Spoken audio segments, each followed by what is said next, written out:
As the show Goblin Slayer establishes early on, goblins are not to be trifled with. Because there's more hazards in the world than just a crazed green creature, and they get really dangerous in large groups. Mechanically, Goblin Slayer tabletop role-playing game does a good job hammering that point in. As for how so, we'll be discussing that today as we go over combat in Goblin Slayer.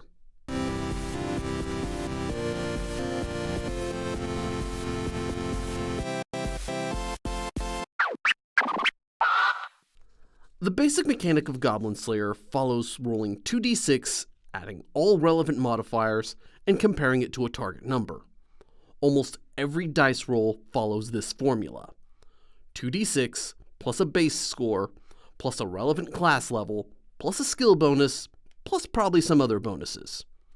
Worth noting is the amount of variables that are here, and how many of those variables have numerous possible options.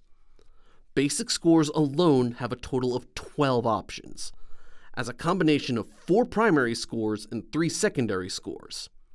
The primary scores, in case you've forgotten, are Strength, which represents physical might, Psyche, which represents a character's willpower, Technique, which is how fast they are and how much fine manipulation they have, and Intelligence, which is their ability to comprehend information. The 4 secondary scores are Focus, which is giving something your all, Endurance, which is working for a really long time at something, and Reflex, which is reacting quickly. While Goblin Slayer TRPG does have a long list of how each skill or particular kind of role can be used, it is possible to improvise and make educated guesses, so long as you remember how the primary scores and secondary scores interact with one another to create what their basic score represents. For example, Strength and Focus is hitting or pushing something as hard as you can, whereas Psyche and Focus would be imposing yourself as much as you can. Meanwhile, Strength and Endurance would be doing strenuous activity for a long time without tiring, whereas Technique and Endurance would be doing precise movements without getting sloppy. Also worth noting are critical successes and critical failures. Normally, a critical success is 2 6s on the die roll, and a failure is 2 1s. In most cases, you'll either get an automatic success or an automatic failure, depending on which of the two you get. Various skills and equipment can modify these numbers as well, so keep an eye on those. That said, much of Goblin Slayer's rules revolve around combat, so let's go ahead and take a closer look at how a fight against a monster is resolved. One of the first things worth noting about Goblin Slayer TRPG is how it handles enemy write-ups. Monsters have a few stats that player characters do not, and unless they have a specific kind of check listed in their stat block, you make all checks for them based on the monster's intelligence level. For example, if they don't have a 6th sense for noticing that they're about to be ambushed, which, per the chart on page 554, indicates 3 levels: low, average, and high. Low intelligence monsters get 2d6 plus their monster level. Average intelligence monsters get 2d6 plus double their monster level, and high intelligence monsters get 2d6 plus triple their monster level. Higher level monsters might also be considered bosses over the lower level ones, and any monster that is not a boss is considered a minion. Minion monsters can forgo acting to give some kind of bonus to their boss, and in return, the very presence of a boss lets them forgo morale checks. Which this means if you can somehow kill the leader, or if they don't have one, there's a chance that they'll run away at the end of a combat round, saving you the trouble of having to spend turns finishing every last enemy off. Morale checks are made at the GM's discretion at the end of a round. It is 2d6 plus their morale value, with any result that is less than 13 resulting in them losing their will to fight and deciding to run. And another key distinction worth making note of. Some monster stat blocks include both a static number for things such as attack and dodge values, or dice notation such as 2d6 plus 5. If the monster is a minion, you must use the static value, while if it's a boss, you use the roll instead. That said, combat goes mostly the way you would expect. Your first step is determining if anybody is surprised, such as one side trying to ambush the other or not. But here's yet another point worth making note of. If any character is trying to sneak up on an enemy, but they get noticed by the enemy, only that particular character is noticed. This works for both players and monsters. Meaning, a clinky heavy armor boy might never stand a chance of sneaking up on an enemy. But his sneaky buddy that stays a few meters away can stay hidden, giving him unseen supporting fire. Or, just because you saw one stubby green boy skulking around, doesn't mean he won't have friends hiding in the bushes some ways away. Then, the GM establishes where everybody is, using their method of choice. Theater of their mind, scribblings on a scrap of paper, or with a detailed map and figurines. The second step of combat is determining turn order. For player characters, this is simply 2d6. The only modifier is the Anticipate skill. Monsters have their own initiative roll that they make listed in their stat blocks. And sometimes this is more than 2d6, sometimes it is less. Worth noting though, if a monster is a minion and they have a boss present, they can choose to act on the same initiative pass as their boss. Otherwise, highest roll goes first, and keep in mind, this roll is made again at the start of each combat round, meaning if you get stuck at the bottom of the roster, you do have a chance, however slim, of making it back to the top next round. Just as you do sinking to the bottom if you're on the top. Thirdly, you resolve actions in turn order. This is where the bulk of the combat round happens in Goblin Slayer TRPG. And I'm going to take a moment to go over the most common combat actions and how they resolve. Attacking is pretty straightforward. The formula for determining if you hit is as follows: 2d6 plus technique focus plus class level plus skill bonuses. Your class level and the relevant skill bonuses, naturally, change depending on what kind of weapon you're using. And if you manage to get a critical success, many other things happen.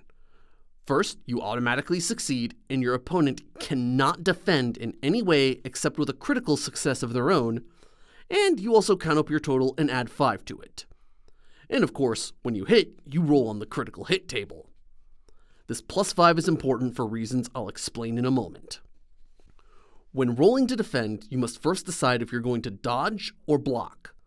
This determines a few details of the defense roll formula, and a few things change about the results depending on which one you choose. For dodging, the formula is 2d6 plus technique reflex, plus your class bonus, plus your bonus from martial arts skill, minus whatever your armor penalty is. Blocking uses a somewhat longer formula though. 2d6 plus technique reflex plus class bonus plus shield skill bonus plus shield's block modifier. Which this means you can only block if you have a shield. If you want to avoid damage with only a weapon, that's considered dodging, and you'll want to get a weapon that has the parry bonus. If dodging and your roll is equal to or higher than the attacker's roll, you completely evade the attack and take no damage. Block rolls follow similar rules. If your roll is equal or higher, then you successfully absorb the hit with your shield. It still counts as being hit for any effects that rely on getting hit, and it doesn't necessarily stop all the damage. But what you do get is you get to add your shield's block score to your armor rating when reducing the final damage. And while it may seem strange that one entirely negates damage while the other merely reduces it, consider this.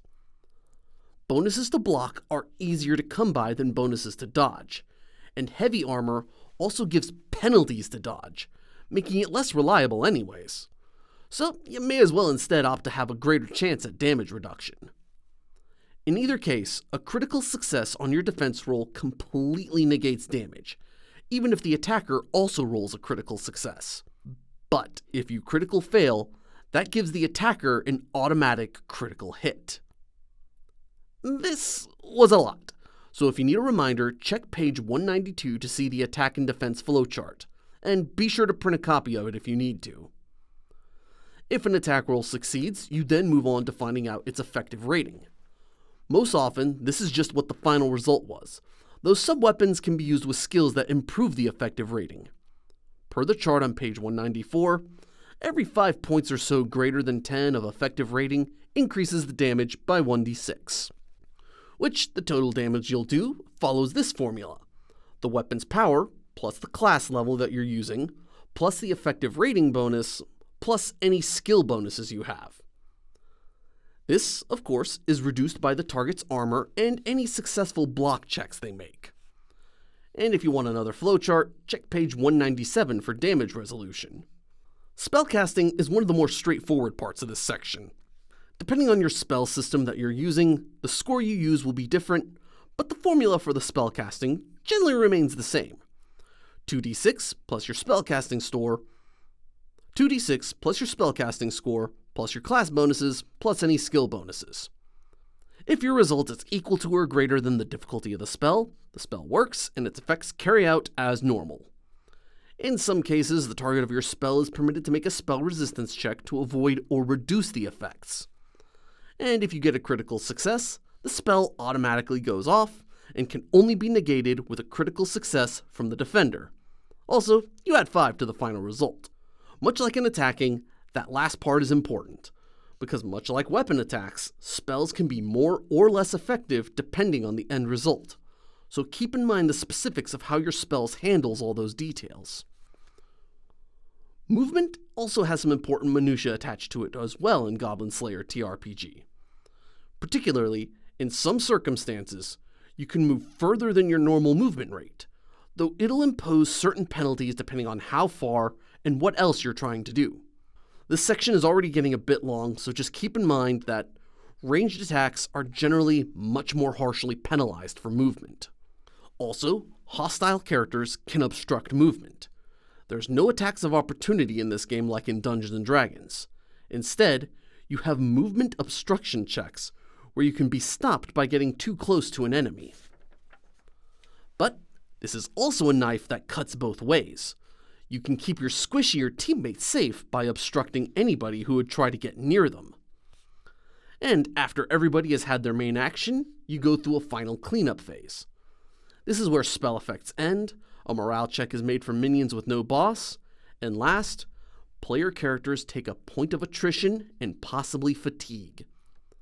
Yet another handy flowchart illustrating all of this is on page 183.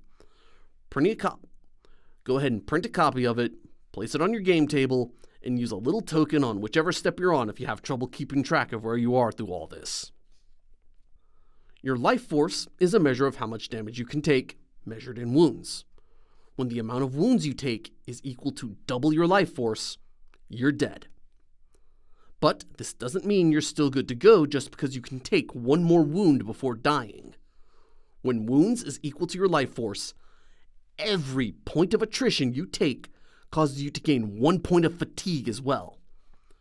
Meaning, you cannot dilly-dally around. Every round of combat, you gain a point of attrition. So this is the thing that really stands out to me about Goblin Slayer. You have a limited amount of time to complete your adventure because of attrition and fatigue. And fatigue causes all kinds of penalties. And if you somehow rack up enough of it, you will die. For a prolonged adventure, it's important to be able to rest, since that's pretty much how any and all resources your character has can be regained. There's various potions and healing spells that exist, but the most comprehensive method is sleeping and resting. Worth noting is that forgoing resting in this game opens up its own set of problems, since causing yet more fatigue. You don't want fatigue, because as I said, too much of it and you die. Resting can be done in one of 2 intervals, 3 hours at a time or 6.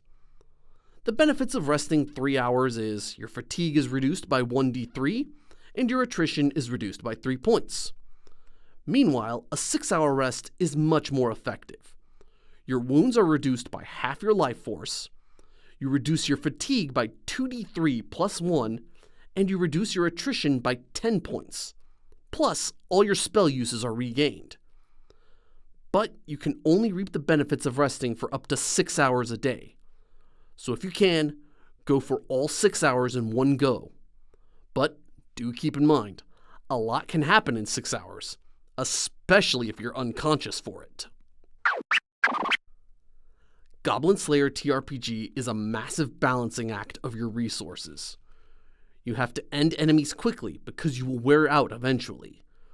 But you also have to be careful not to expose yourself to too much undue risk, since while you can technically take a lot of damage in this game, too much shortens how much time you've got, even if it doesn't kill you outright. And with magic being difficult to recover, not using your magic is a folly since it's very effective. But the counterpoint to that is that you don't want to waste your spells on frivolous things. It also means that a quick one-class dip into a magic class can potentially go a long way if you happen to have spell uses available. And if you don't, that just means you can spend your precious advancement points on skills that make you more of a combat machine. Especially since some combat skills get really expensive at high levels, but have tremendous payoff. Things such as legendary level snipe. You hide first, then you sneak up on the target. Then you spend a turn taking aim at them, and you then get double your range, plus a 12 to hit and power, and you get that on top of any other skill and class bonuses you have. There is very little you will not be able to hit and grievously wound with that setup. And this is interesting, because what you target can go a long way in changing the course of a battle. If minions no longer have a boss, they are likely to flee. But minions near their boss can opt to act up and power their boss. Goblin Slayer TRPG exemplifies how complexity can make for an interesting game, but only if its scope is well defined. And for Goblin Slayer, that scope is slaying goblins and other monsters. Thanks for watching. If you found this video helpful or interesting, give me a thumbs up like. And if you want to learn more about other tabletop RPGs from Japan, take a look at some of my other videos, or consider subscribing. With all that said, I am Attrition, and I will see you all next time.